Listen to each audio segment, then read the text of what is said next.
7, 6, 5, 4, 3, 2. Shalom. Shalom Bapak Ibu yang saudara yang terkasih dalam Tuhan. Kita bersyukur kalau pagi hari ini, siang hari ini kita masih bisa beribadah, kita masih bisa berkumpul di tempat ini bersama dengan saudara seiman. Itu semua karena anugerah Tuhan. Mari kita siapkan hati kita. Kita mau menyembah Tuhan. Kita mau memuji dan memuliakan namanya yang kudus. Allah Yesus Kristus Tuhan kita. Yang kita percaya Dia ada di tempat ini. Terima kasih Tuhan Yesus. Buat semua anugerah-Mu dalam setiap kehidupan kami. Terima kasih Tuhan, kami bersyukur. Kami bersyukur hanya padamu ya Bapa.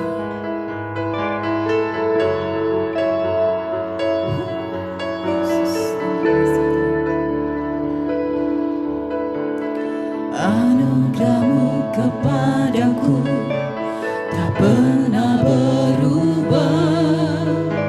Perbuatan-Mu terlukiskan di dalam hatiku. Terjanganku dibuat-Mu, ku kagum padamu. Tak ada hal di hidupku yang luput dari-Mu. Kau indah, Kau mulia, tiada seperti-Mu. Ku ingin hidupku menyenangkan-Mu. Kau terawal dan terakhir, pencipta segalanya. Seluruh bintang pun bersinar oleh ucapan-Mu. Engkau pun mengasihiku, penulis hidupku. Tak henti di setiap nafasku, menyembah-Mu selalu. Puji, ku sembah, tiada seperti-Mu. Ku ingin hidupku menyenangkan-Mu.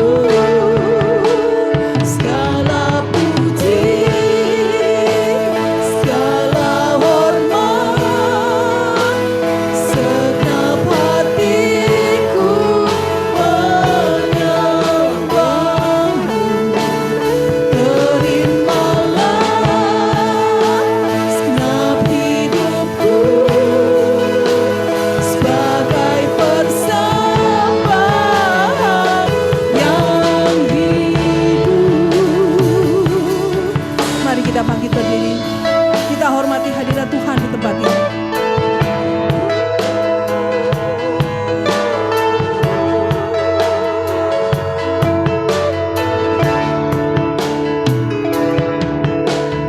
Anugerah-Mu kepadaku tak pernah berubah.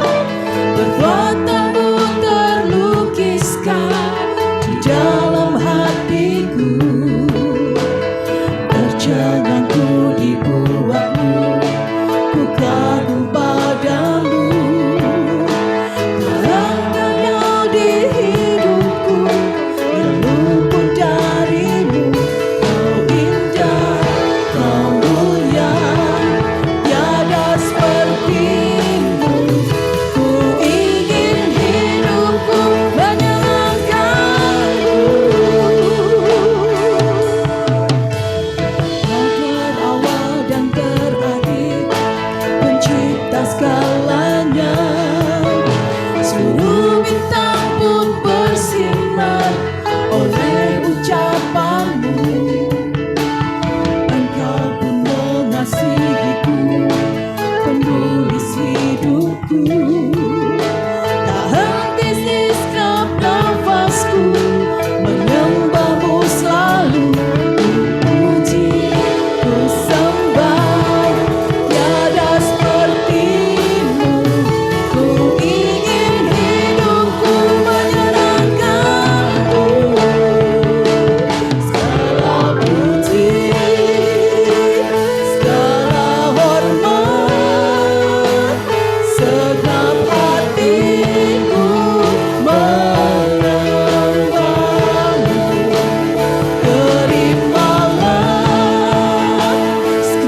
kasih buat anugerahmu, Yesus. Haleluya. Segala puji, segala hormat, segenap hatiku menyembahmu. Terimalah segenap hidupku sebagai persembahan yang hidup. Segala puji, segala hormat, segenap hatiku menyembahmu. Terimalah segenap hidupku sebagai persembahan yang hidup, sebagai persembahan yang hidup, sebagai persembahan yang hidup bagimu.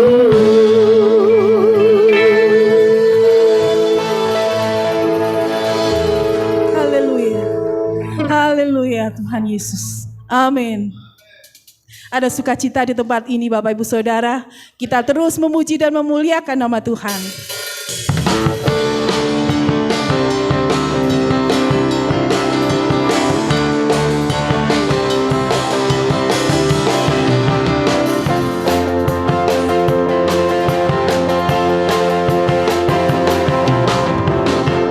Berkuasa di bumi di surga,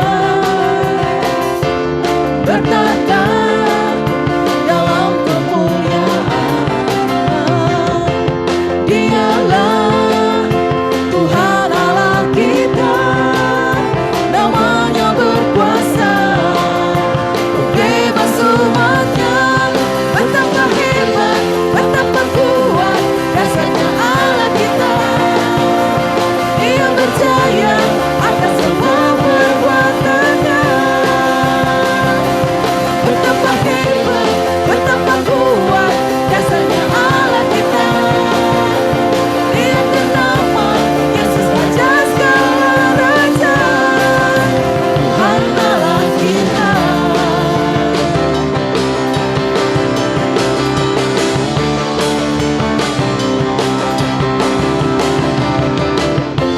Berkuasa di bumi di surga, bertata dalam kemuliaan. Dialah Tuhan Allah kita, namanya berkuasa, bebas umatnya. Betapa hebat, betapa kuat dasarnya Allah kita. Dia berjaya atas semua perbuatannya. Betapa hebat, betapa kuat dasarnya Allah kita. Dia bernama Yesus Raja segala raja. Betapa hebat, betapa kuat dasarnya Allah kita. Dia berjaya atas semua perbuatannya. Betapa hebat, betapa kuat dasarnya Allah kita. Dia bernama Yesus Raja segala raja. Betapa hebat, betapa kuat dasarnya Allah kita. Dia berjaya atas semua perbuatannya. Betapa hebat, betapa kuat dasarnya Allah kita. Dia bernama Yesus Raja segala raja, Tuhan Allah kita.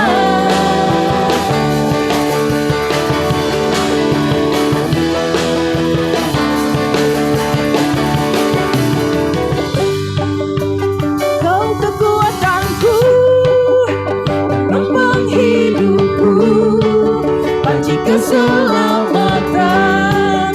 Kau buktikan kasih setiamu, benteng hidupku. Tak akan ku takut, sebab ku tahu kau besertaku.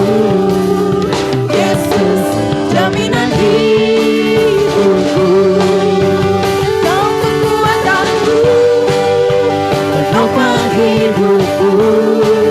Panci keselamatan, kau buktikan kasih setiamu, benteng hidupku. Tak akan ku takut, sebab ku tahu kau besertaku.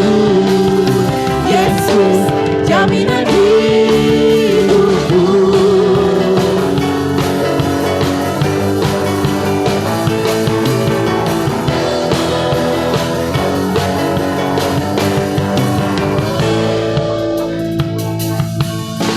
Berjalan bersamamu,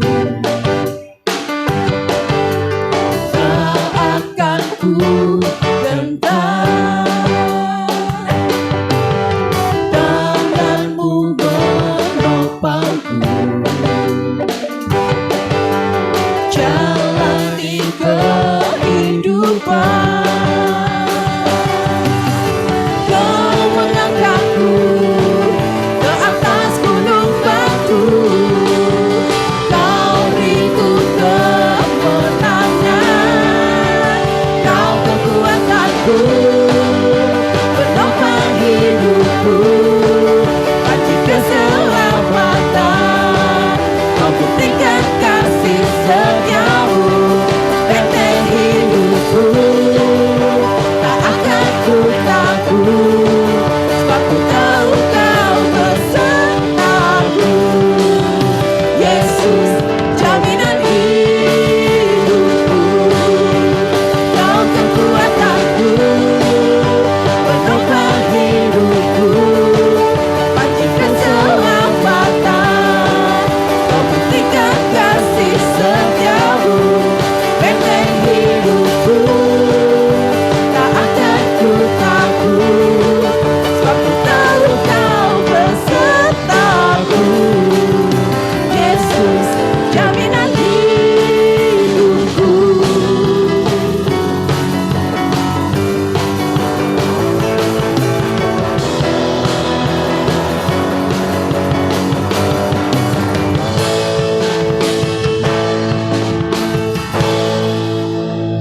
Haleluya Yesus.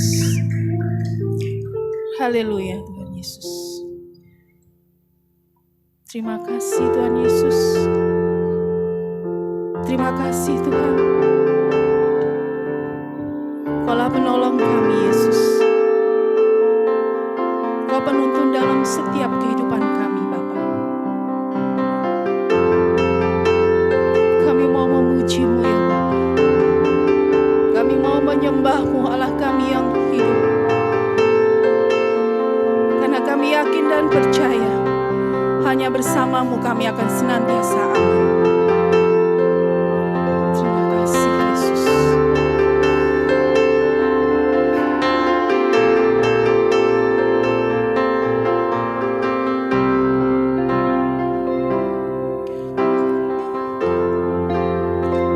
Yesus. Ku yakin saat Kau berfirman,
mustahil bagi Tuhan, tak ada yang tak mungkin.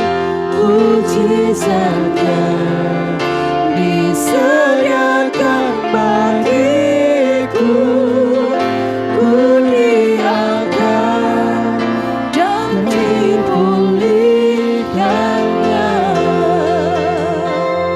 Amin Yesus.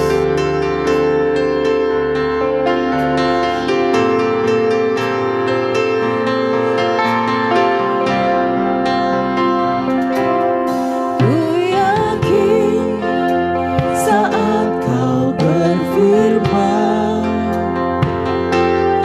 ku menang saat kau bertindak. Hidupku hanya ditentukan oleh perkataanmu. Ku aman karena kau menjaga. Ku kuat karena kau menopang. Hidupku hanya ditentukan oleh kuasa-Mu.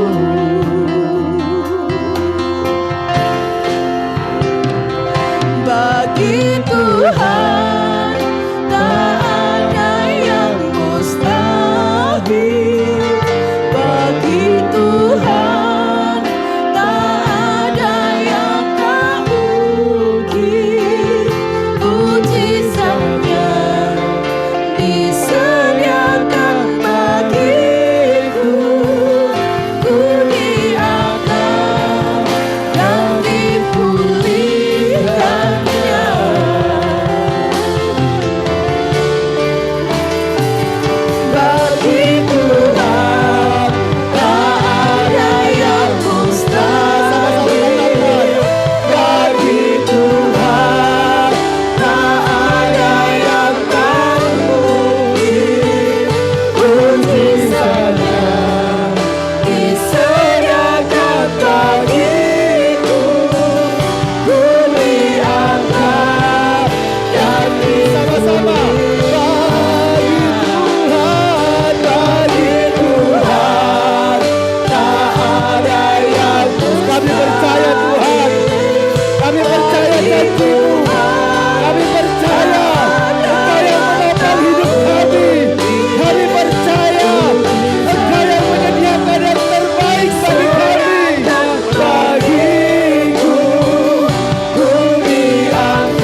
Ku percaya Tuhan.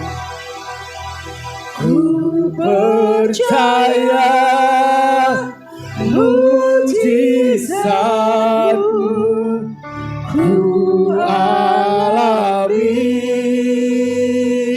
Oh, oh, oh. Ku dipulih. Pulihkan umat-Mu Tuhan, sembuhkan umat-Mu. Ku disembuhkan. Ku percaya mujizat-Mu ku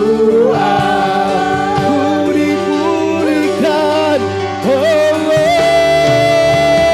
ku dipulih, ku disembuhkan, ku disembuhkan.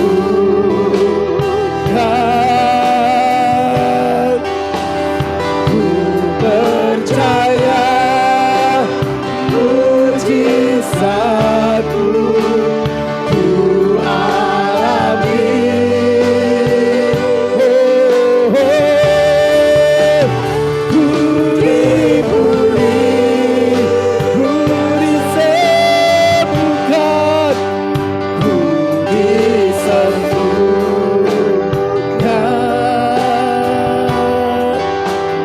Ku percaya mujizat-Mu ku percaya Tuhan. Ku percaya mujizat-Mu ku percaya mujizat-Mu Tuhan.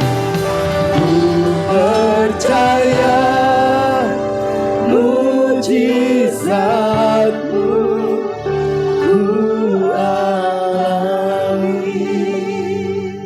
Oh Bapa yang mengasihi kami, oh Bapa yang sudah memberikan Yesus Kristus mati di atas kayu salib menebus dosa kami, melayakkan kami sebagai anak-anak-Mu. Kau Bapa yang tidak pernah meninggalkan kami. Apapun keberadaan kami hari-hari ini, kami percaya kami tidak pernah berjalan sendiri. Kau ada bersama dengan kami. Engkau yang menggendong kami saat kami sudah tidak berdaya. Engkau yang mengangkat kami saat kami jatuh. Engkau yang menghibur kami saat kami susah. Engkau yang menyembuhkan kami saat kami sakit. Terima kasih Bapa. Kami bersyukur buat hadirat-Mu di tengah-tengah kami. Kami percaya Engkau bekerja melawat umat-Mu. Engkau memulihkan umat-Mu. Engkau menyembuhkan umat-Mu dan Engkau memberkati umat-Mu. Roh Kudus, bekerjalah Engkau terus dalam hidup kami. Kami terbuka atas karya-Mu. Kami izinkan Engkau melakukan apa yang Kau pandang baik dalam hidup kami. Penuhi tempat ini dengan hadirat-Mu. Berbicara Engkau lewat kebenaran firman-Mu. Buka rahasia firman-Mu bagi kami. Buat kami mengerti kebenaran sampai kebenaran itu memerdekakan kami Tuhan. Berkati juga anak-anak sekolah minggu. Urapi guru-guru sekolah minggu. Berbicara Engkau kepada anak-anak dengan cara yang mereka bisa mengerti. Segala pekerjaan setan, kuasa kegelapan, roh teritorial, tipu daya iblis kami ikat, kami tawan. Kami perintahkan keluar dari tempat ini dalam nama Tuhan Yesus. Terima kasih Tuhan. Kami sambut firman-Mu dalam nama Tuhan Yesus. Haleluya.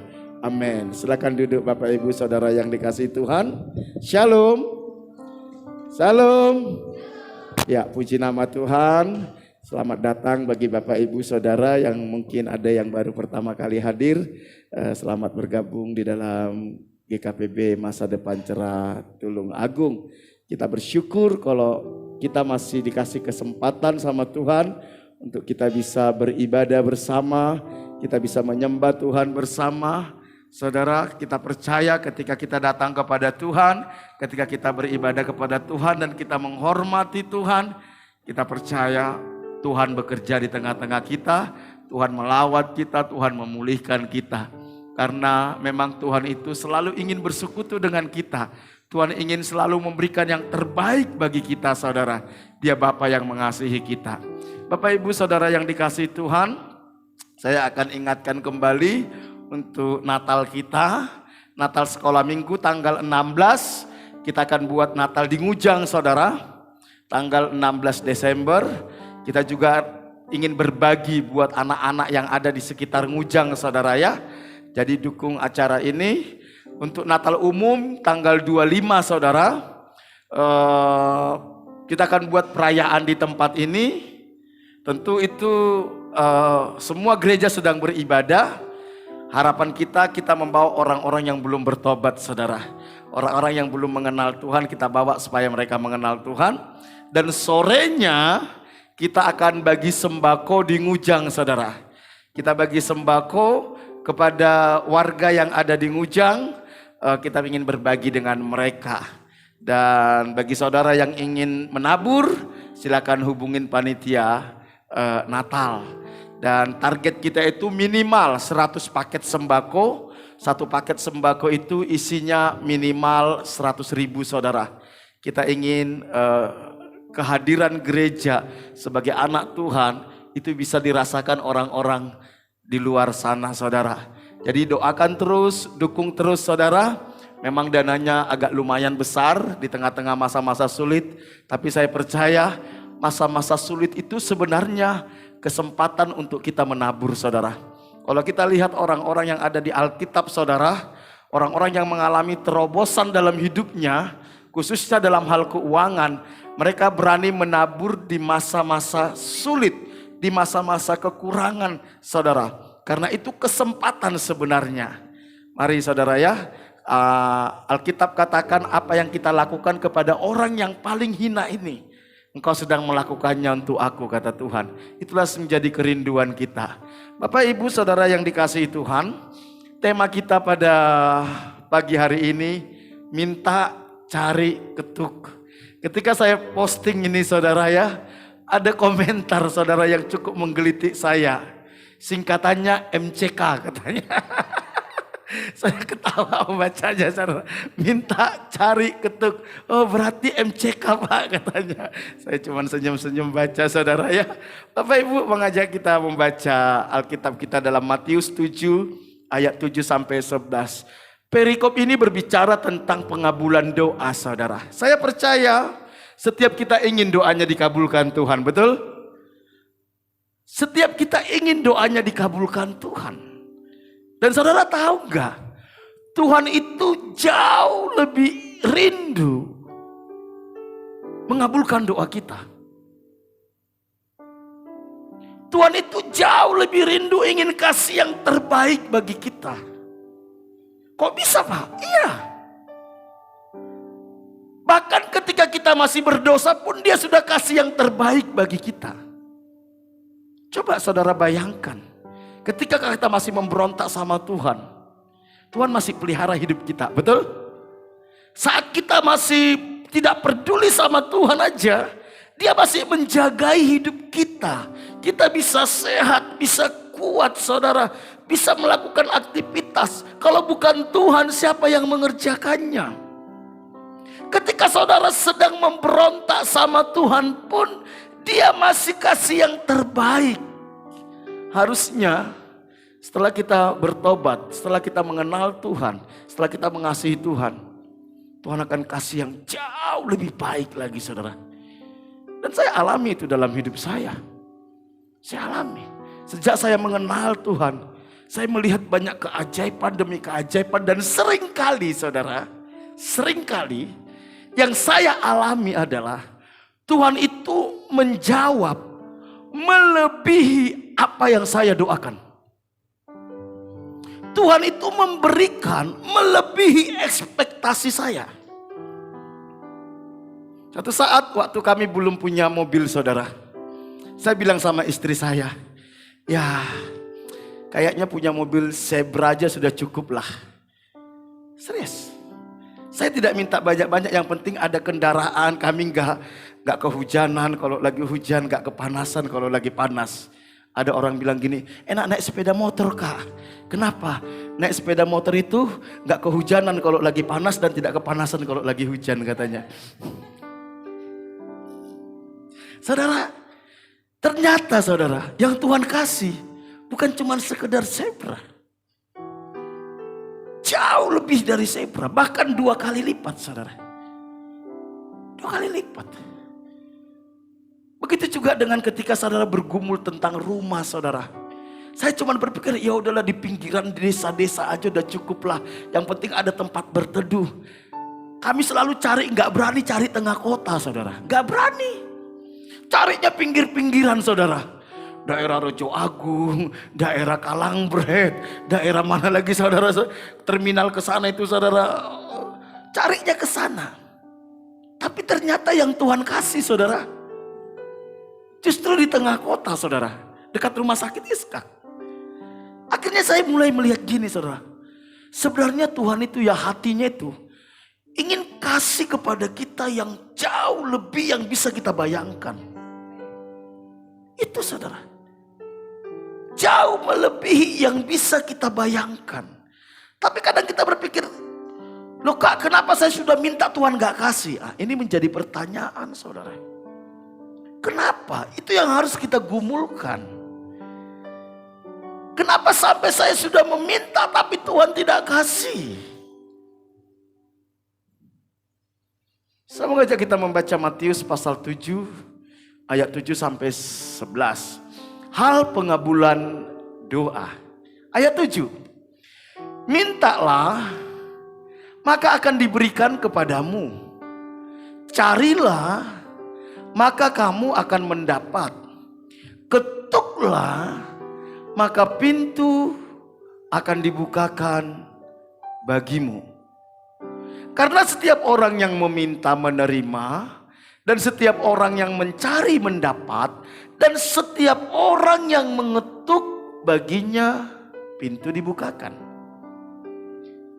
Adakah seorang daripadamu yang memberi batu kepada anaknya jika ia meminta roti, atau memberi ular jika ia meminta ikan? Jadi jika kamu yang jahat tahu memberikan pemberian yang baik kepada anak-anakmu, apalagi Bapamu yang di sorga, ia akan memberikan yang baik kepada mereka yang meminta kepadanya. Tuhan bilang gini, kalau kamu bapak, kita di bapak yang jahat saudara. Kamu yang jahat aja berpikir memberikan yang terbaik buat anakmu, kata Tuhan. Masakan Bapa di sorga tidak lakukan itu? Tolong bassnya agak dinaikkan dikit Chris. Agak terlalu cempreng. Cek 1. Ya. Saudara coba bayangkan ini. Coba agak di setel dikit lagi Chris. Supaya enak. Saudara, Tuhan bilang, dia Bapa yang mengasihi kita. Bapa yang mengasihi kita. Dia selalu memikirkan apa yang terbaik bagi kita. Saya, sejak anak saya dalam kandungan, saya sudah mulai berpikir saudara, nanti anak saya ini kemana ya? Harus bagaimana ya? Bahkan mulai sekarang saya sudah mulai tanamkan nilai-nilai kepada mereka. Nak, kamu nanti seperti ini ya nak ya. Kamu, oh saya nggak suka pak. Oh ya udah, coba cari yang lain. Karena kita ingin punya anak lebih baik dari kita. Betul nggak saudara? Begitu juga dengan Tuhan. Makanya Tuhan Yesus bilang gini kepada murid-muridnya. Kamu akan melakukan pekerjaan-pekerjaan yang kulakukan. Bahkan lebih besar dari apa yang kulakukan. Tuhan ingin kita mendapatkan yang besar dan mengerjakan perkara-perkara besar, saudara. Perkara-perkara besar. Tapi bagaimana caranya? Frederick Brotherton Mayer berkata seperti ini, saudara. Tragedi besar dalam hidup bukanlah doa yang tidak terjawab, tetapi doa yang tidak dipanjatkan. Tuhan Yesus bilang gini, kamu tidak menerima apa-apa karena kamu tidak berdoa. Loh, Kak, saya kan selama ini berdoa. Definisi tentang doa kita seringkali salah, saudara. Apa sebenarnya doa itu? Doa itu merupakan komunikasi dengan Tuhan. Komunikasi berarti dua arah. Makanya di dalam Yohanes 15 dikatakan, kalau kamu tinggal dalam aku dan firmanku tinggal dalam kamu, mintalah apa saja, maka kamu akan menerimanya. Ada sebuah garansi yang Tuhan berikan kepada murid-muridnya, kepada kita, ketika kita tinggal di dalam Tuhan dan firman-Nya itu tinggal dalam kita. Tuhan bilang minta apa saja. Artinya apa, saudara? Untuk kita bisa mengerti dan menerima yang terbaik dari Tuhan, kita harus tinggal di dalam Tuhan. Kita harus mengerti dulu kehendaknya. Kita harus mengerti dulu tujuan hidupnya. Tujuan hidupnya kita di dalam Dia. Kita harus mengerti dulu apa yang Tuhan sediakan bagi kita. Ketika kita mengerti dan kita meminta itu, Tuhan pasti kasih. Firman Tuhan bilang gini, kamu berdoa tapi kamu gak menerima apa-apa. Kenapa? Yang pertama karena kamu bimbang, kata Tuhan. Yang kedua, kamu meminta tapi yang kamu minta itu hanya kamu pakai untuk memuaskan hawa nafsu. Itu yang membuat kenapa doa kita tidak dijawab Tuhan. Saudara, coba kita merenung sejenak. Kalau saudara berdoa, pernah gak ketika saudara meminta sesuatu kepada Tuhan, pernah gak berpikir, kenapa saya harus minta itu? Apa tujuannya saya minta itu? Contoh. Ketika kita meminta misalnya jodoh sama Tuhan. Pernah gak saudara berpikir, kenapa saya harus meminta jodoh? Ada banyak orang punya alasan menikah itu salah. Bisa karena sudah kepepet usia. Bisa karena cari gantungan hidup. Sandaran hidup. Bisa karena seks. Semua itu sebenarnya hanya ingin memuaskan hawa nafsu kita. Makanya Tuhan gak kasih. Ada banyak orang minta misalnya diberkati uang yang berlimpah. Pertanyaannya, kenapa kita harus minta itu? Oh, supaya saya bisa beli ini, saya bisa beli itu, saya bisa ke sini, saya bisa ke sana, saya bisa membanggakan diri. Ujung-ujungnya hanyalah memuaskan keinginan daging, keinginan mata, dan keangkuhan hidup. Itu yang membuat kenapa doa kita tidak dijawab Tuhan.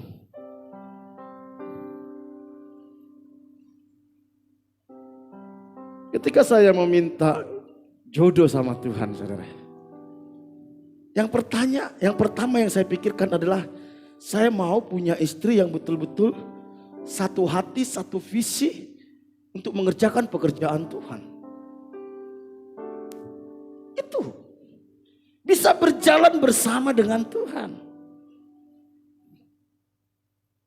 Saudara, sebenarnya bukan karena doa kita yang tidak dijawab Tuhan, tapi karena kita tidak betul-betul berdoa, atau kita berdoa salah.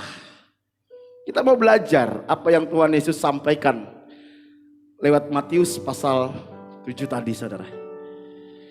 Apa nasihat Tuhan Yesus? Dia katakan gini, saudara.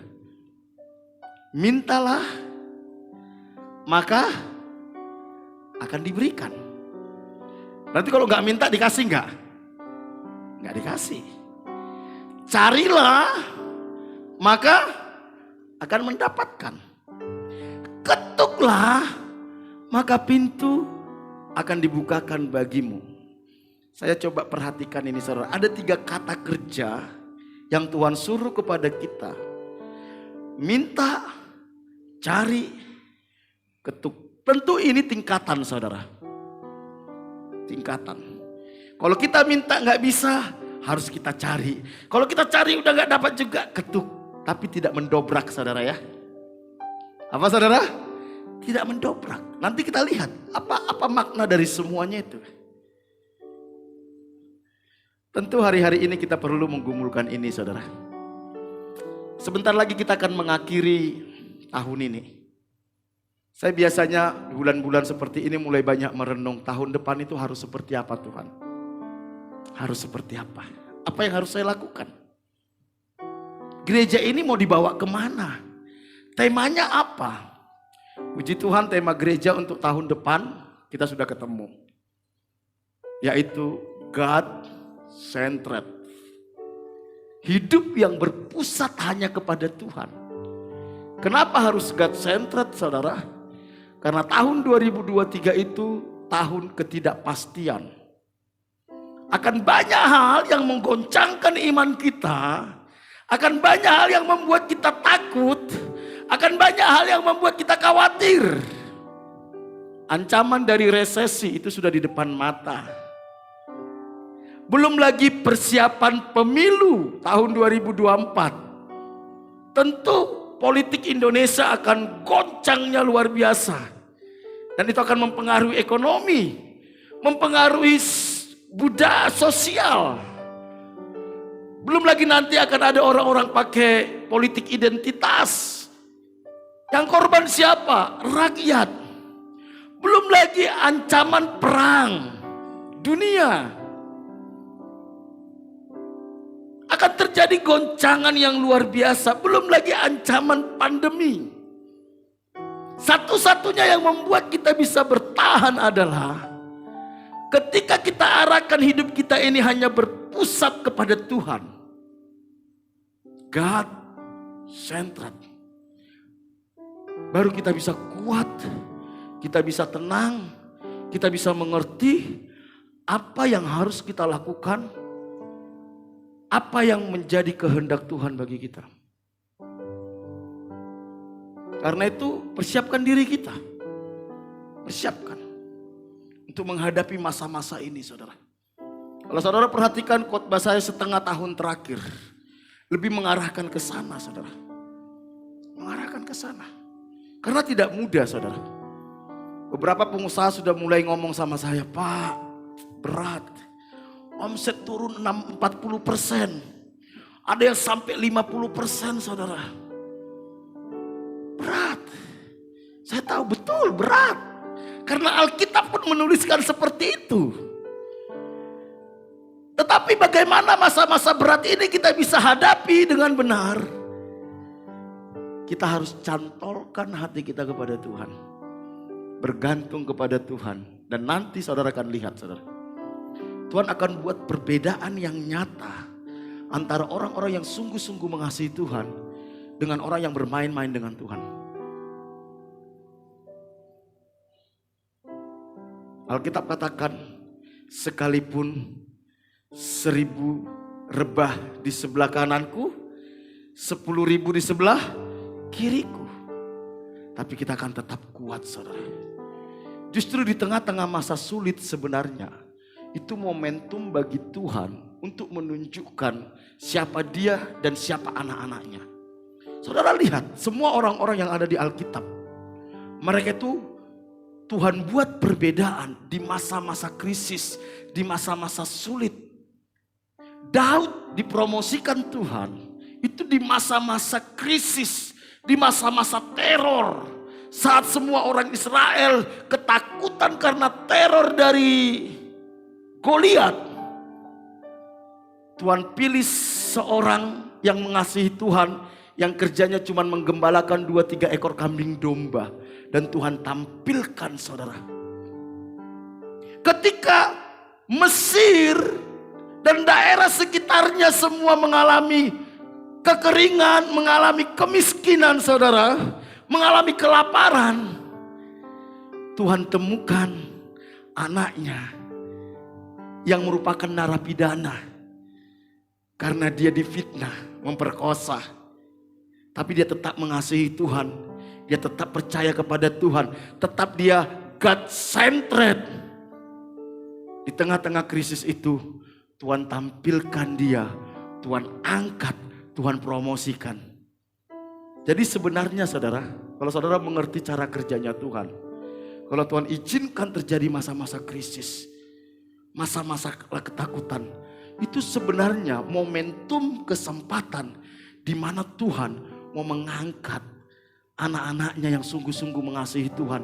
Dia mau promosikan supaya dunia tahu bahwa ada Tuhan yang memelihara hidup kita. Ada Tuhan yang mengasihi kita. Amin. Amin. Mari saudaraku, memang berat tapi jangan takut. Nah, bagaimana supaya kita bisa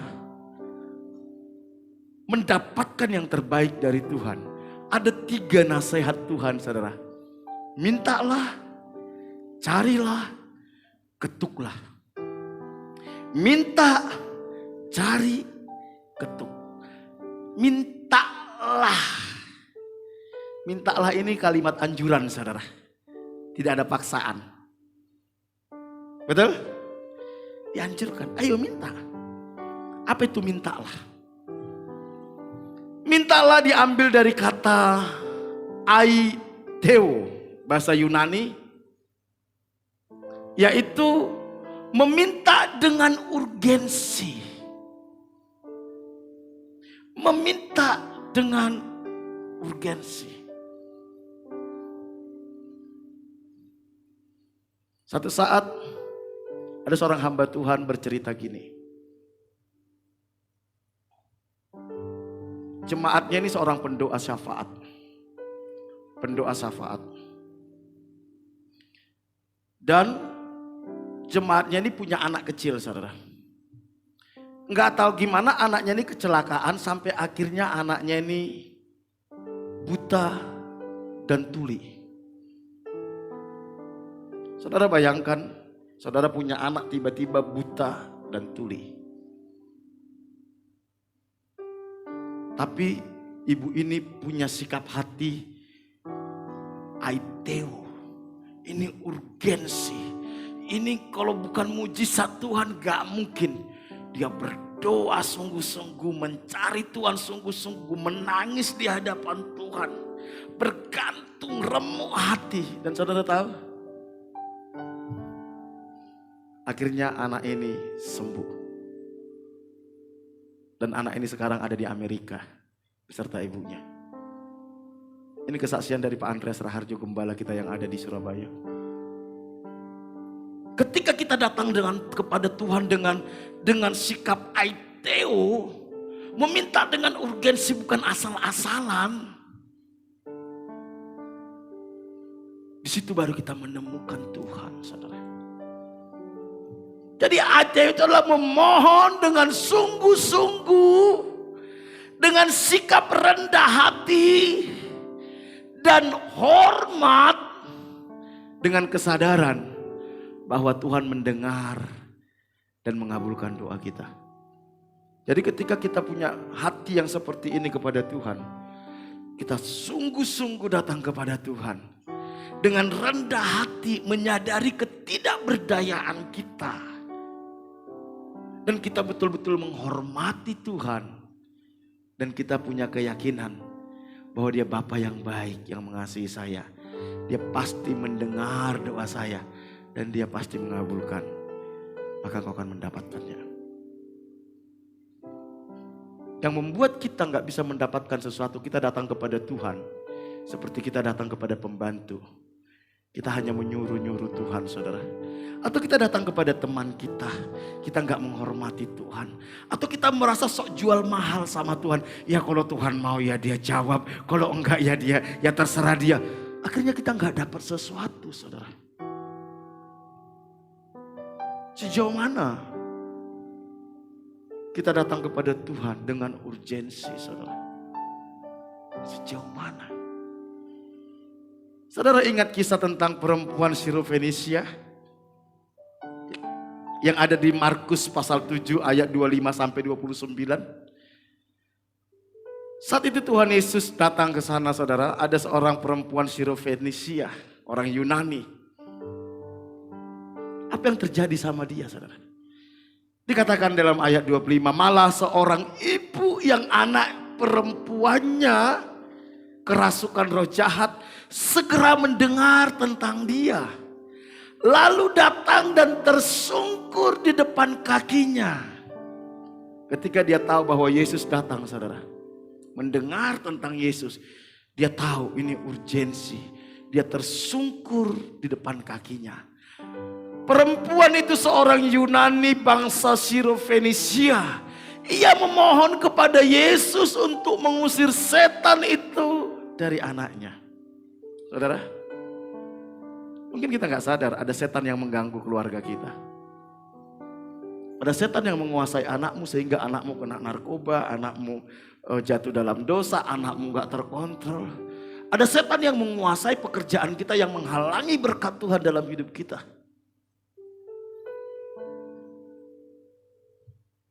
Apa yang kita lakukan? Apa yang dilakukan oleh wanita ini? Dia datang tersungkur kepada Tuhan. Tapi coba kita lihat respon Tuhan Yesus. Lalu Yesus berkata kepadanya, biarlah anak-anak kenyang dahulu, sebab tidak patut mengambil roti yang disediakan bagi anak-anak dan melemparkannya kepada anjing. Coba bayangkan, ketika wanita Sirofenisia ini datang kepada Yesus, malah Yesus mengatakan dia seperti apa, saudara? Anjing. Wow. Anjing. Kami tuh gak layak, kami tuh seperti anjing. Tapi lihat bagaimana responnya dia, saudara. Respon dia. Ayat 28 mengatakan, tetapi perempuan itu menjawab, benar Tuhan. Dia tidak berbantah dengan Tuhan. Dia nggak emosinya, nggak naik, dia nggak berdiri. Kurang ajar, aku datang jauh-jauh. Kamu bilang aku anjing, percuma kamu rabi. Enggak, saudara. Kadang-kadang kita kayak gitu, saudara ya. Rabi apa model kayak gitu?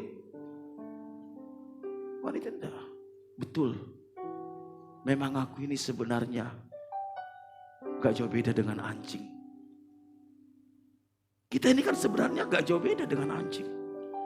Alkitab katakan manusia itu bisa disamakan dengan hewan yang harus dibinasakan. Yang membuat saudara dan saya berharga itu karena pengorbanan Tuhan Yesus Kristus. Karena Yesus menebus kita dan mengangkat kita menjadi anaknya. Dan dia berikan Roh Kudus kepada kita. Itulah yang membuat kita berharga. Kalau tidak karena pengorbanan Yesus, kalau bukan karena keselamatan dari Tuhan, kalau bukan karena Roh Kudus, kita ini sama dengan anjing.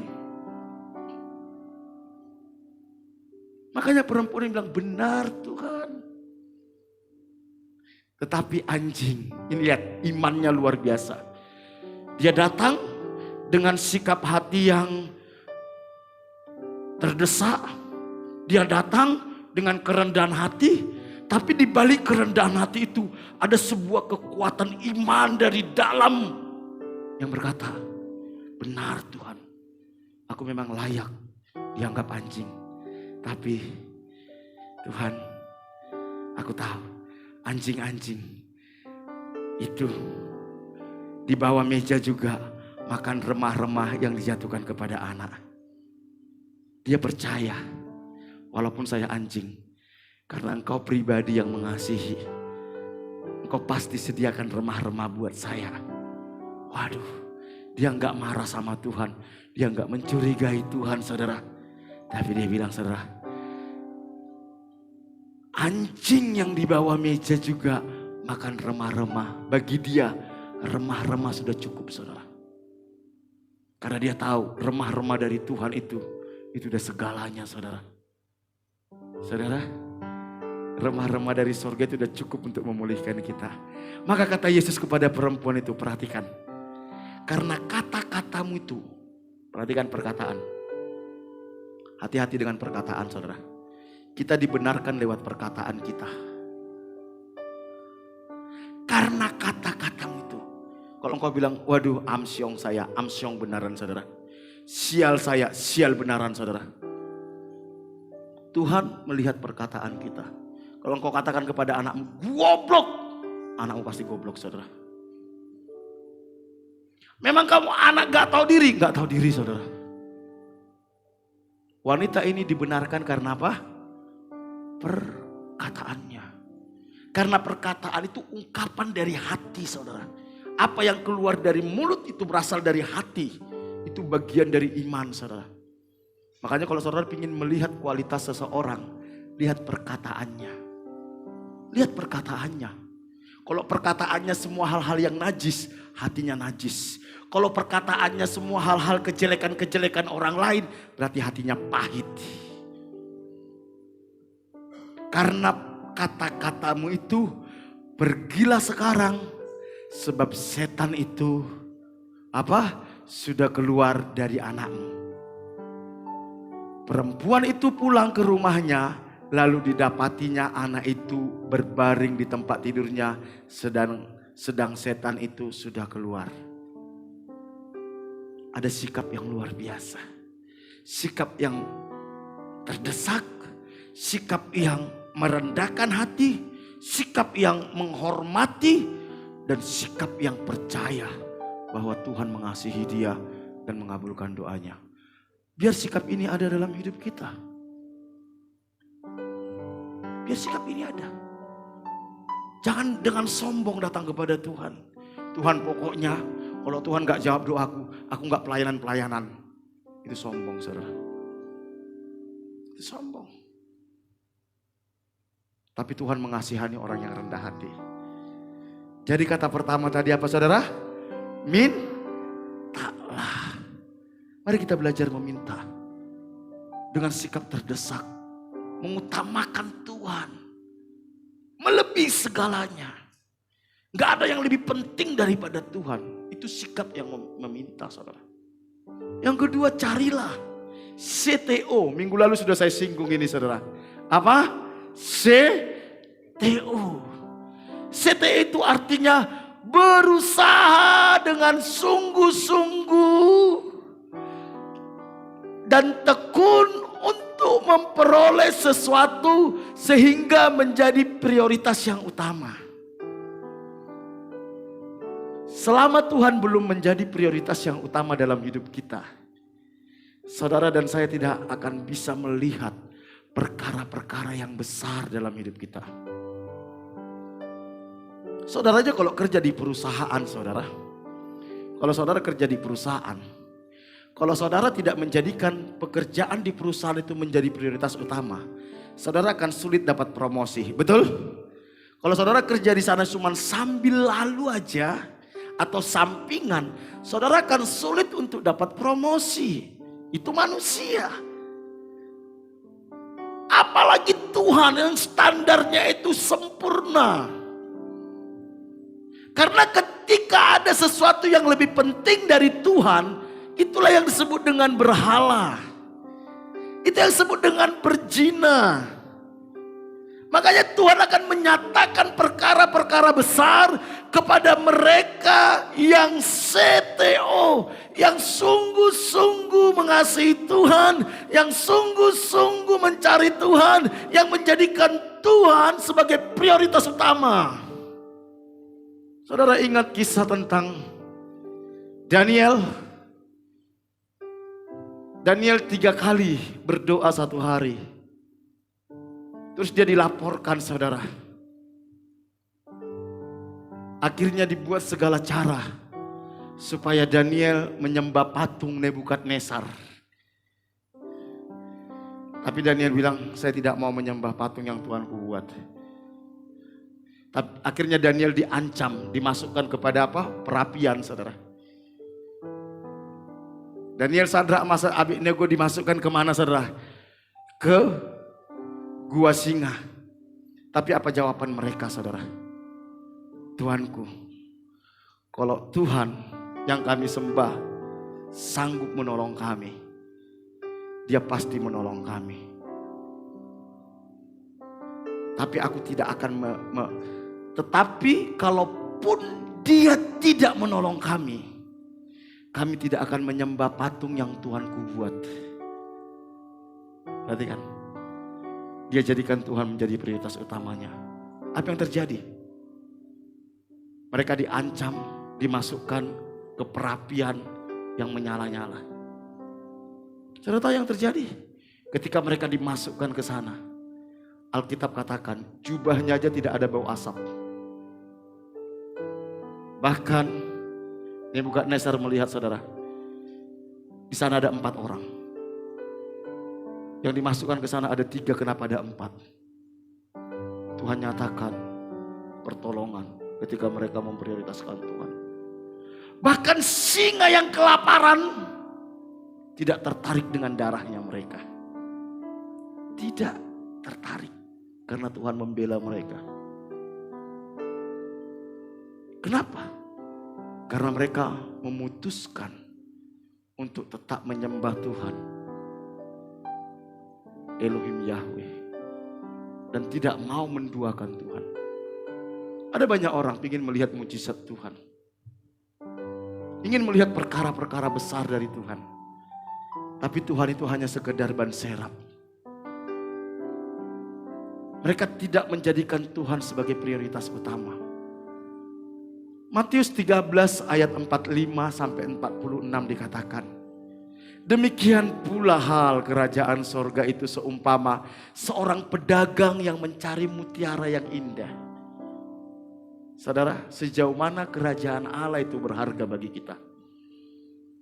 Kita harus bisa melihat kerajaan Allah itu sebagai mutiara yang indah, yang melebihi apapun. Dan apa yang dilakukan pedagang ini?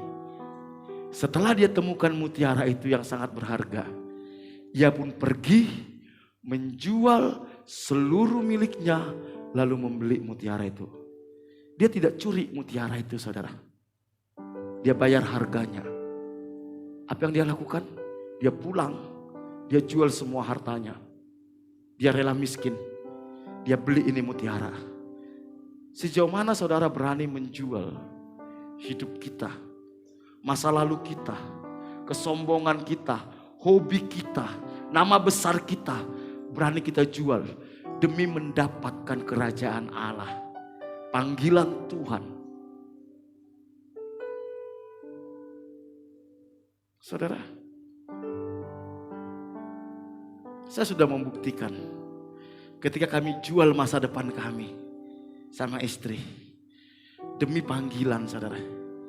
Kami tinggalkan kenyamanan kami.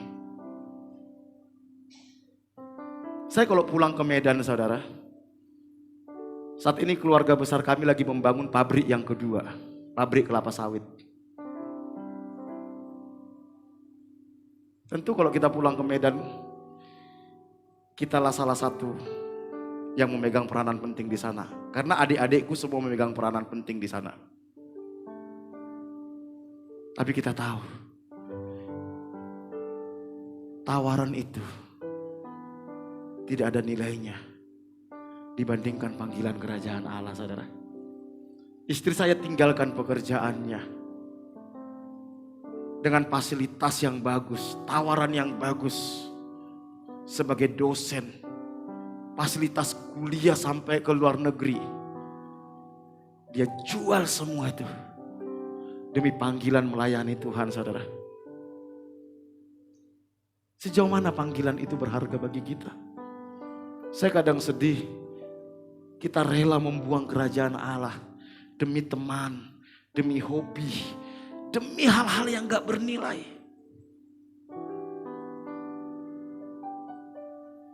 Kadang kalau saya lagi pulang ke Medan, saudara, saya lihat adik saya yang ini punya mobil ini, adik saya, kadang saya bilang Tuhan, tapi Tuhan bilang tidak. Apa yang kamu miliki sekarang itu jauh lebih berharga dari apa yang mereka miliki. Jauh lebih berharga, saudara. Saya bilang Tuhan, terima kasih. Engkau buat saya mengerti kebenaran ini. Dan saya bersuka cita. Dan saya lihat bagaimana Tuhan pelihara hidup kami. Hidup dari mujizat kepada mujizat, kepada mujizat, kepada mujizat. Mari saudaraku yang dikasihi Tuhan, alami Tuhan. CTO, jadikan dia menjadi prioritas utama. Jangan tergoda dengan yang lain, saudara. Jangan tergoda. Baru engkau bisa melihat perkara-perkara besar. Yang terakhir apa, saudara? Ketuk. Tadi pertama apa? Minta. Yang kedua, cari. Yang ketiga, ketuk, saudara. Krawo. Apa itu? Tindakan yang berulang-ulang. Ada unsur menunggu, sabar, sampai orang yang ada di dalam rumah mendengar dan keluar, membukakan pintu dan menemui kita. Di sini ada unsur kesabaran. Kalau saudara sedang bertamu ke rumah orang, saudara ketuk, kadang belum dibuka. Saudara ketuk lagi, kadang belum dibuka. Saudara ketuk lagi, kadang belum dibuka. Gak mungkin saudara langsung dobrak kan? Gak mungkin. Tapi butuh kesabaran. Sampai orang itu keluar dan menghampiri kita. Saudara, Tuhan mau kita juga sama Tuhan gitu. Ketika kita sudah minta belum dikasih, ya udah kita cari dengan sungguh-sungguh. Habis itu diapain? Ketuk. Tetap doa, tetap doa, tetap doa. Saya ini sejak bertobat saudara, dari tahun 2008. Saya itu setiap hari komitmen, setiap hari tanpa bolong, mendoakan beberapa orang. Berdoa bagi beberapa orang supaya mereka bertobat, supaya mereka dipulihkan Tuhan. Baik itu keluarga, baik itu jemaat, baik itu orang-orang yang saya kenal. Saya doakan setiap hari dari tahun 2008. Berarti sudah berapa tahun saudara? 15 tahun. Betul ya? 25 tahun. 15 tahun. Sorry, dari tahun 98 kok 2008. 25 tahun. Dari tahun 98 saya berdoa bagi orang-orang ini. Keluarga, teman-teman supaya mereka bertobat. Dan sekarang buat jemaat. 25 tahun saya mendoakannya. Saya sebutkan namanya satu-satu saudara. Yang membuat saya bertahan sampai detik ini mendoakan. Karena prinsip ini. Pertama dulu saya berdoa, saya minta saudara. Saya minta dan saya percaya. Terus saya cari bagaimana caranya saudara supaya mereka bertobat. Saya kirimin firman. Ternyata gak bertobat juga. Yaudahlah saya ketuk, saya tetap datang. Tuhan, saya percaya satu saat mereka bertobat. Satu saat mereka dilawat Tuhan. Butuh ketekunan, butuh kesabaran. Untuk kita bisa melihat perkara-perkara yang besar. Saudaraku, Lukas 18 ayat 1-7 dikatakan, Yesus mengatakan suatu perumpamaan kepada mereka untuk menegaskan bahwa mereka harus selalu berdoa dengan tidak jemu-jemu. Katanya dalam sebuah kota ada seorang hakim yang tidak takut akan Allah dan tidak menghormati seorang pun. Dan di kota itu ada seorang janda yang selalu datang kepada hakim itu dan berkata, belalah aku terhadap lawanku. Beberapa waktu lamanya hakim itu menolak.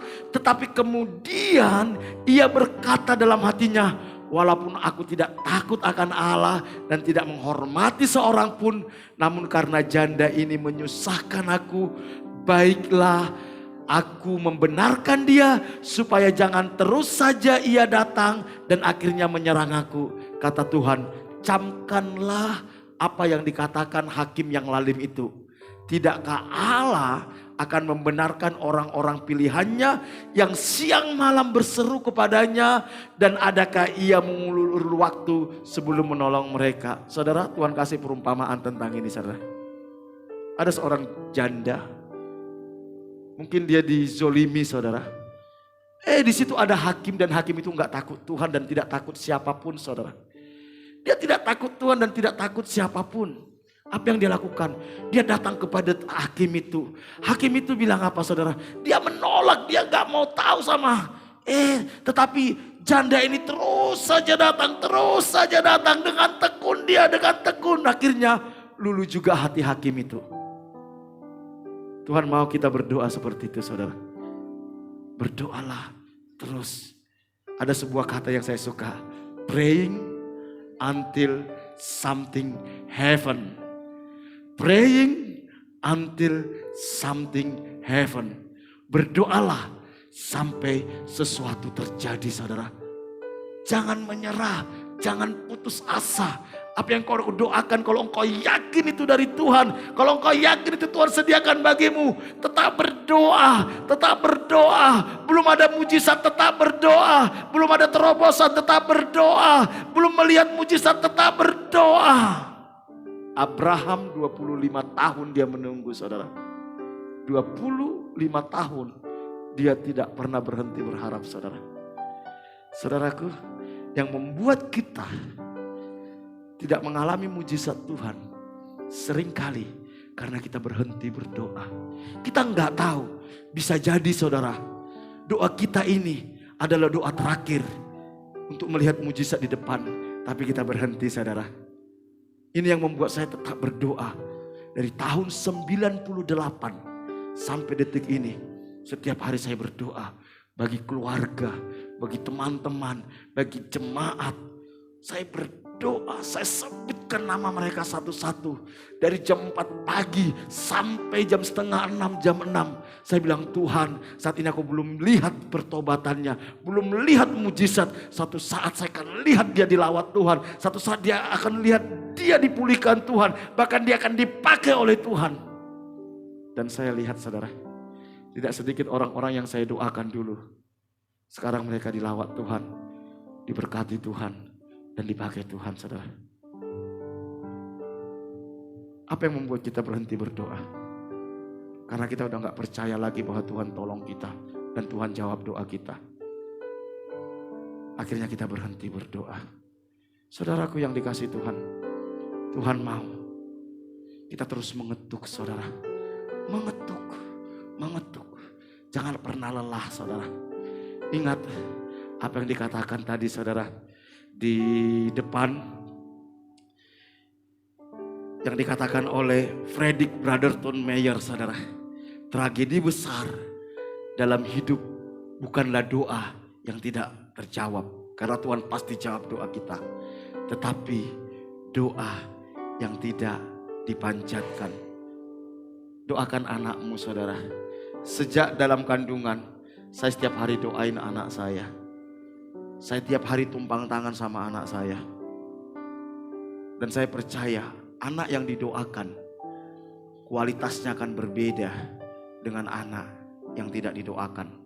Pekerjaan yang didoakan kualitasnya akan berbeda dengan pekerjaan yang tidak didoakan. Pelayanan yang didoakan kualitasnya akan berbeda dengan pelayanan yang tidak didoakan. Bagi para pelayan-pelayan Tuhan, biarlah pelayanan kita itu merupakan hasil dari doa kita. Kalau engkau melayani Tuhan, tapi engkau gak suka berdoa, itu sama dengan engkau datang ke medan perang, engkau hanya bawa pisau dapur. Sementara lawanmu bawa meriam, engkau bunuh diri. Makanya banyak pelayan-pelayan Tuhan babak belur, berantakan hidupnya. Karena apa? Pelayanannya bukan hasil dari doa, saudara.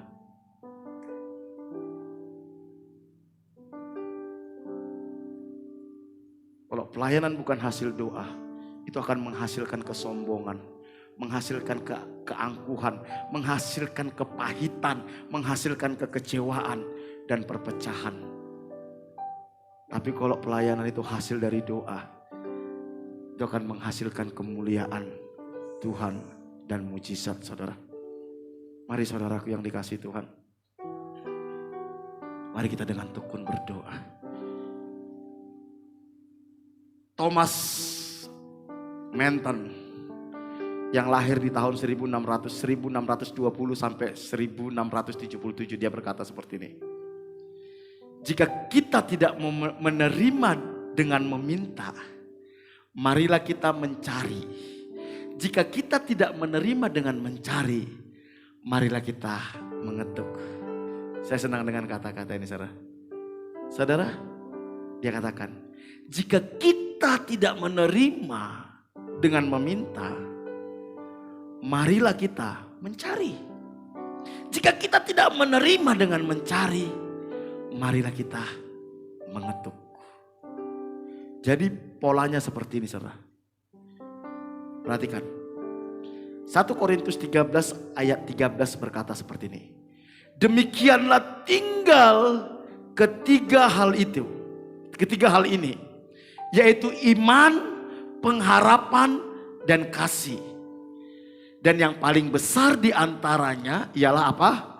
Kasih. Perhatikan. Mintalah dengan iman. Minta dengan iman.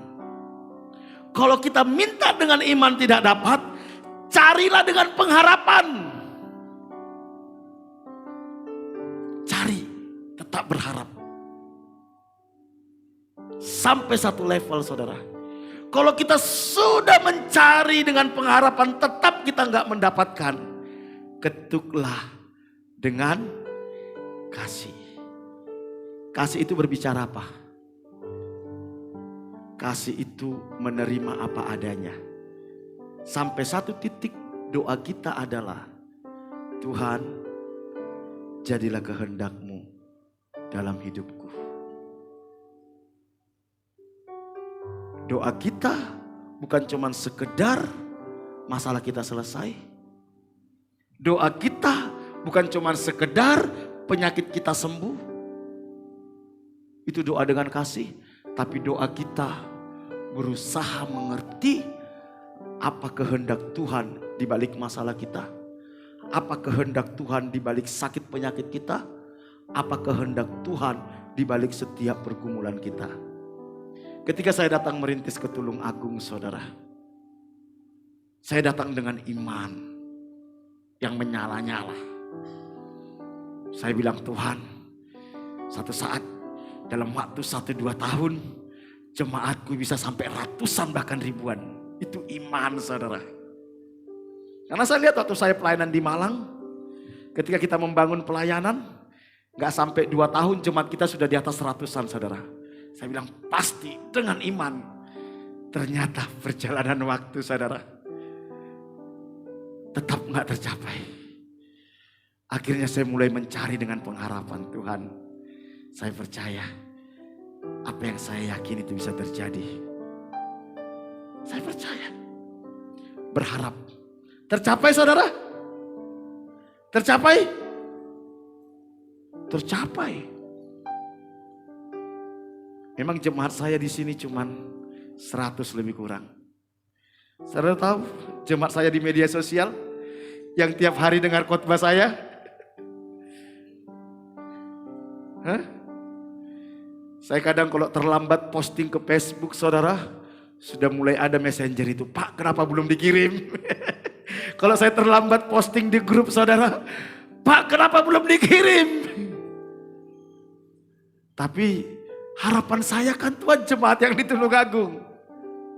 Tuhan bilang untuk jemaat di Tulungagung, engkau tetap mengetuk dengan kasih. Ketuk dengan kasih. Akhirnya Tuhan, berapapun yang Tuhan percayakan, saya akan tetap lakukan yang terbaik bagi jemaat ini. Masalah nanti sampai 1.000, 2.000, 3.000, 5.000. Jadilah kehendak-Mu di bumi seperti di surga. Saudaraku, mari kita ikutin pola ini. Kita harus datang dengan iman. Percaya, jangan ragu. Tuhan pasti menolong kita. Tuhan pasti, kalaupun Tuhan belum tolong, tetap cari kehendak Tuhan dalam pengharapan. Setelah itu, serahkan seluruh hidup kita kepada Tuhan. Kita nggak tahu. Saudara lihat. Saya akan akhiri nanti. Yusuf, ketika dia umur 17 tahun, dia dapat mimpi dia akan menjadi orang besar. Betul? Menjadi orang besar, menjadi raja. Di mana dalam mimpinya itu kakak-kakaknya bahkan sampai orang tuanya sujud menyembah dia. Ternyata apa yang dia dapat, saudara? Dia dijual sama kakak-kakaknya. Sebelumnya dia mau dibunuh, dimasukkan ke sumur. Habis itu dijual jadi budak. Apakah imannya mati? Enggak. Buktinya apa? Imannya gak mati saudara. Dia tidak menyalahkan Tuhan. Dia tidak menyalahkan keluarganya.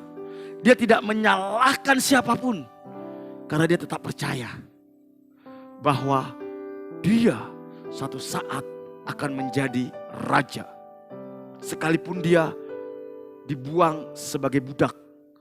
Makanya waktu dia rumah Potifar, waktu dia di rumah Potifar, dia tetap lakukan yang terbaik.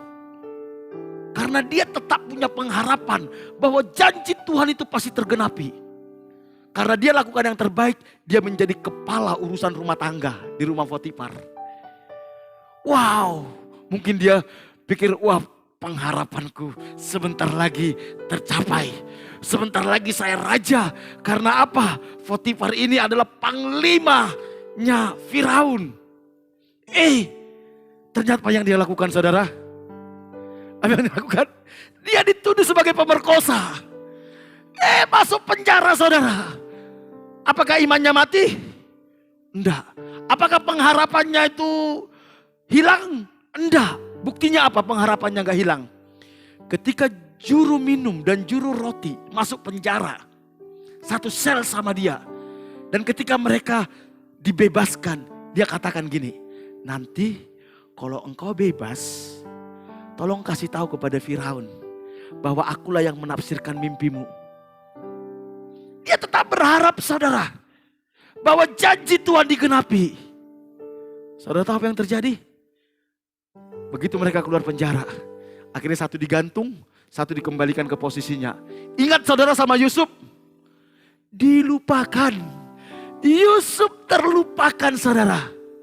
Akhirnya gak ada lagi pengharapan. Yusuf belajar pasrah. Tuhan, jadilah kehendak-Mu dalam hidupku.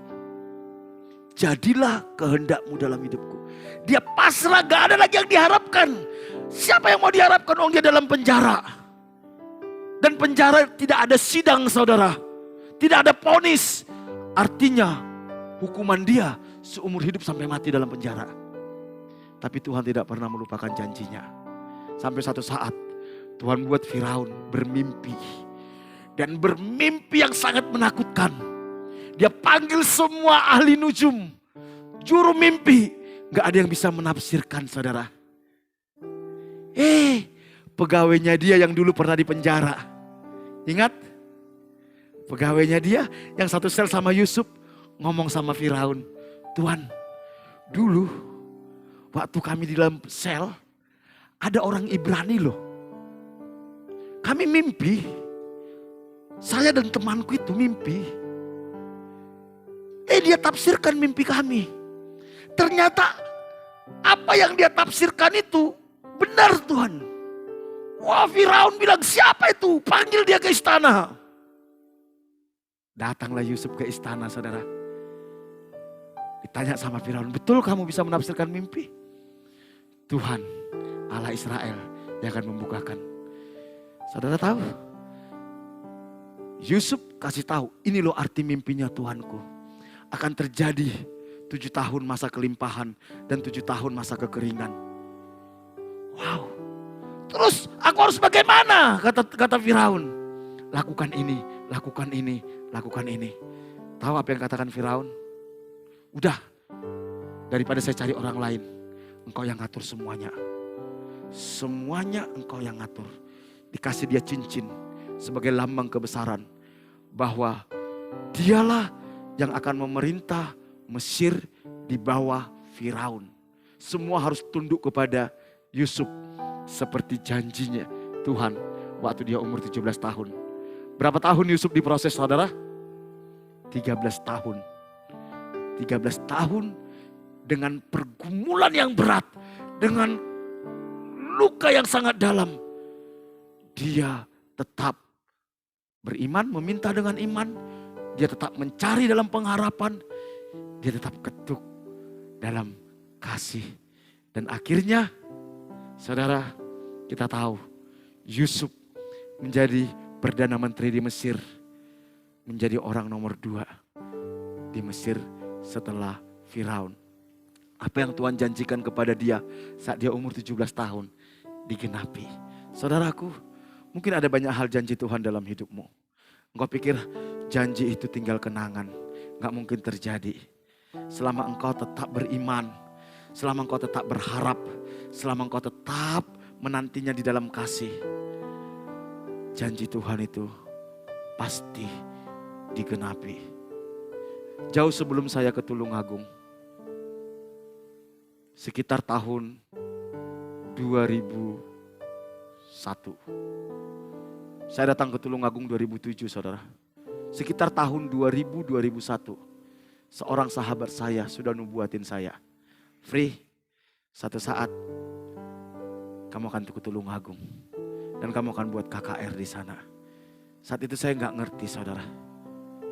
Setelah dia ngomong gitu berkali-kali, saudara, selama beberapa bulan dia sering bahas itu kepada saya. Akhirnya dia mati, saudara. Dibakar hidup-hidup di Sampit, waktu kerusuhan Sampit.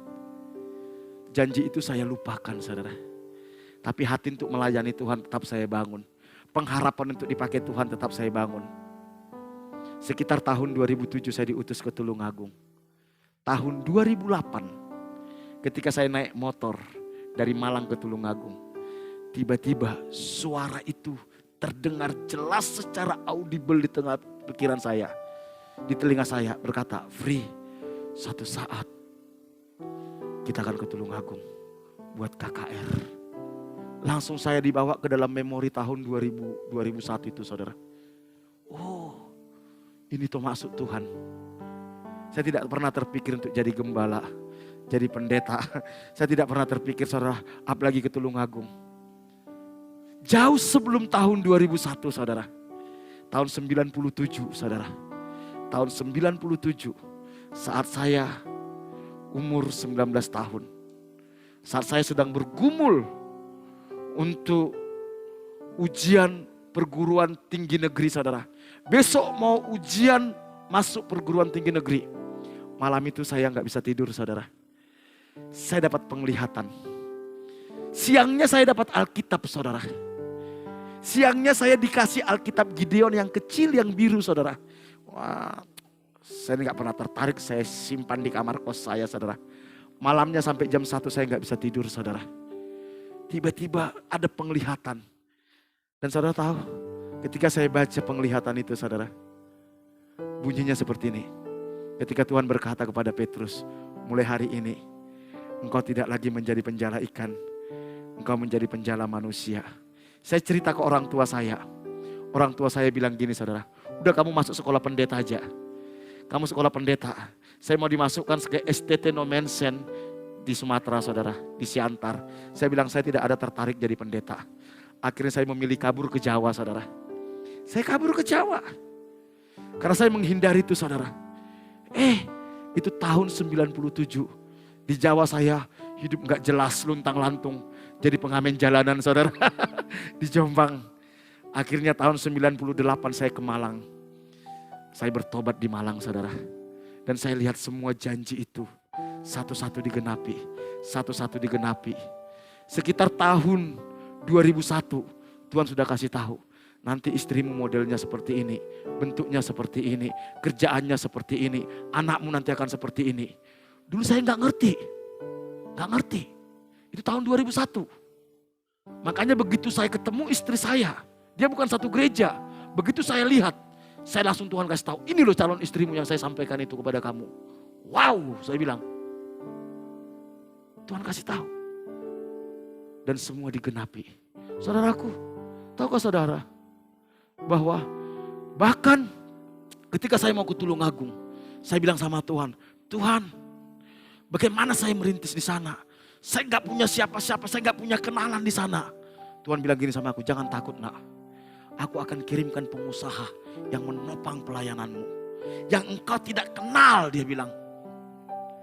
Aku akan kirimkan. Dan betul saudara, baru 1 tahun saya di tempat ini.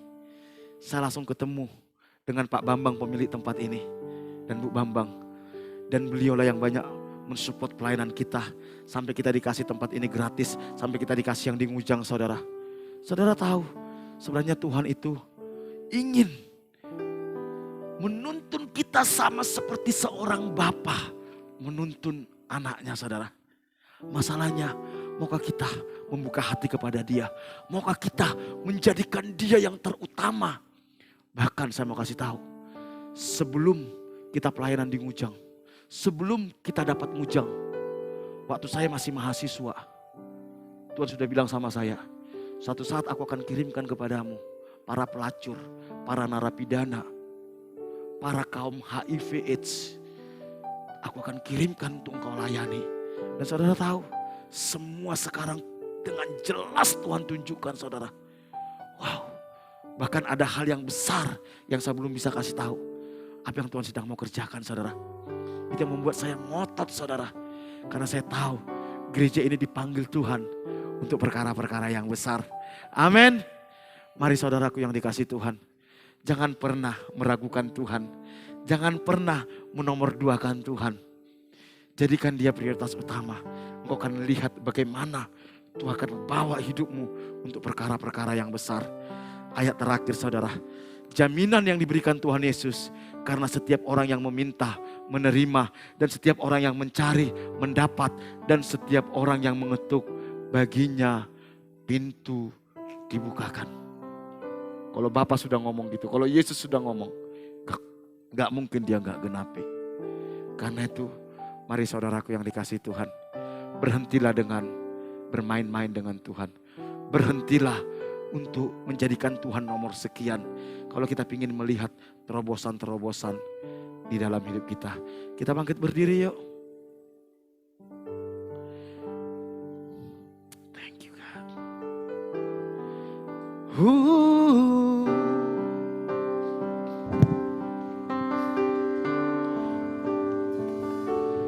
Di saat ku tak berdaya, Kuasa-Mu yang sempurna. ketika ku percaya, Ketika ku percaya, mujizat itu nyata. Bukan karena kekuatan, namun Roh-Mu ya Tuhan. Ketika ku berdoa, mujizat itu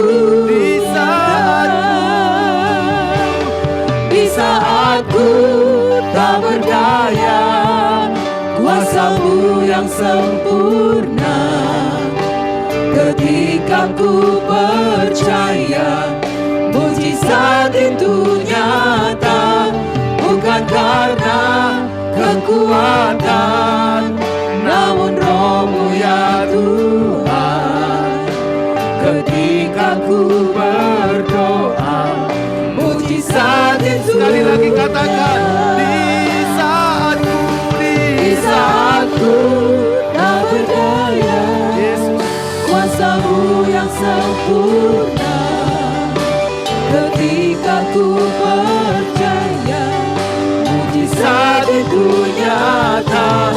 Bukan karena kekuatan, namun Roh-Mu ya Tuhan. Ketika ku berdoa, mujizat itu nyata. saudara, mungkin hari-hari ini engkau sudah mulai putus asa dengan hidupmu. Hari ini Tuhan mengatakan, mintalah, maka kamu akan menerima.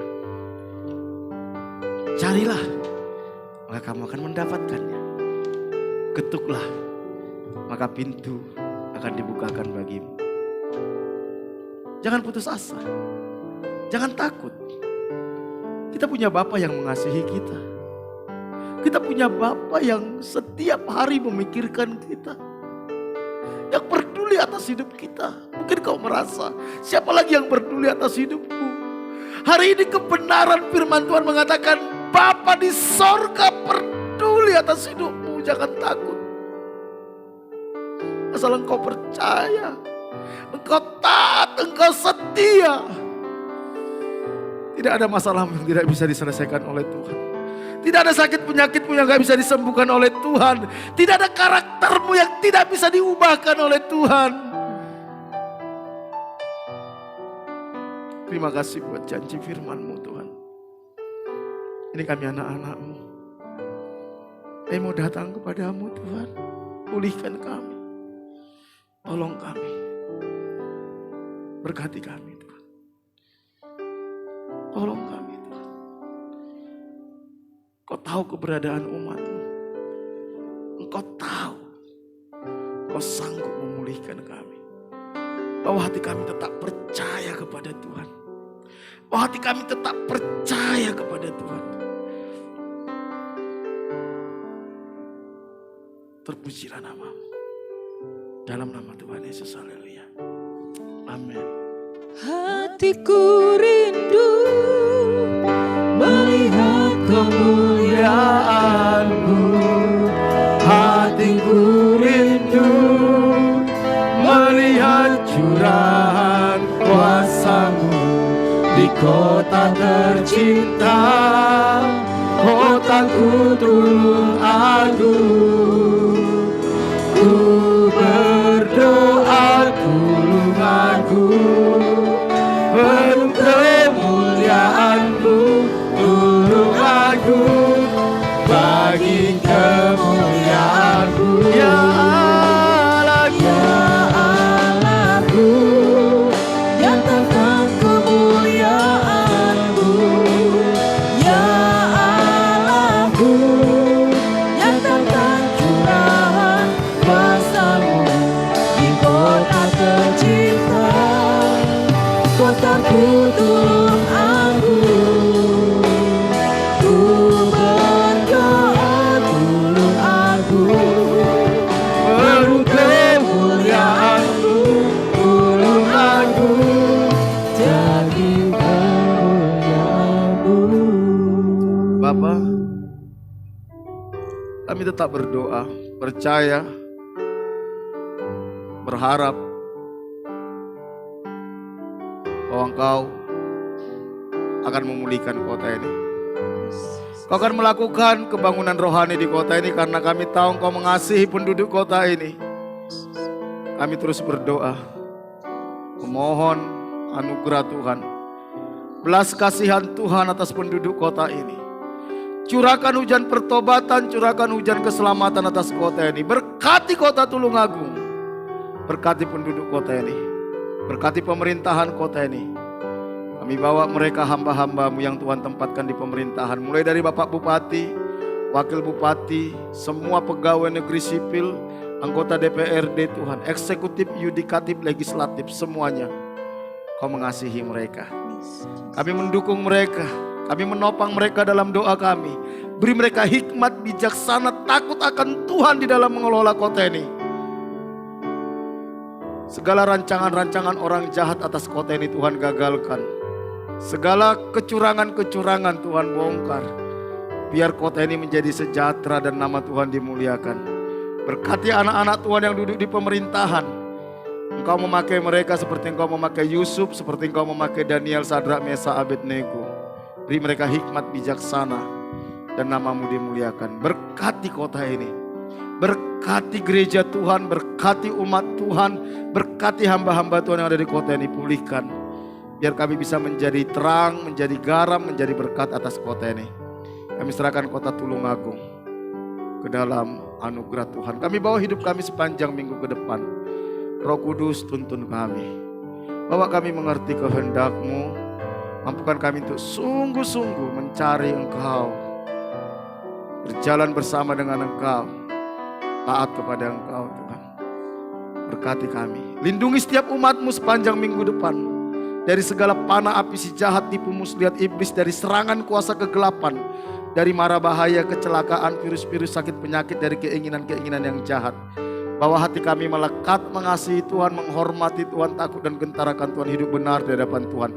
Berkati setiap rumah tangga, hubungan suami istri, orang tua dengan anak, sesama saudara. Kasih dan kebenaran-Mu memerintah dalam rumah tangga.